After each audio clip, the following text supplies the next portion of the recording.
Inaugurato da tutti, Parco della Pace, polmone verde di 65 ettari, apre ufficialmente i battenti. Dalle zone sport alle aree barbecue, agli 8 chilometri di sentieri pedonali, alle parti boschive e naturalistiche. Torna alla città dopo anni di attesa. Oggi è una giornata storica per la città di Vicenza, un cantiere che è durato tanti, forse troppi anni, ma oggi è un momento appunto storico perché questo parco è un regalo per la città, dalla città, perché è nato dalla mobilitazione cittadina e vivrà grazie alla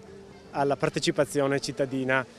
Oggi è una giornata di festa, domani ne nasce un'altra sfida, la prima sfida oggi è stata vinta, quella di aprire questo parco.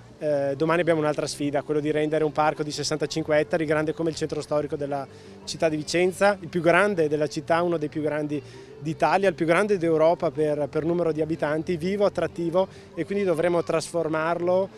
adattarlo a quelle che sono le esigenze della città. Parco dal valore simbolico che in questi giorni inaugurali ha accolto diverse iniziative con un unico filo conduttore, quello di parlare di pace, a partire dalla preghiera interreligiosa all'alba di giovedì presieduta dal vescovo Brugnotto, a cui ha preso parte anche il sindaco di Betlemme, all'appello lanciato proprio da Vicenza da circa 150 sindaci arrivati da tutta Italia per annunciare la partecipazione alla marcia da Perugia a Assisi affinché le armi tacciano a Gaza. Dedicarlo alla pace oggi vale ancora di più, perché in un momento in cui le guerre insanguinano il mondo, in Medio Oriente, in Palestina, in Ucraina, ma anche in tante altre parti del mondo, da Vicenza parte un messaggio fortissimo e dedichiamo questa enorme area verde alla pace.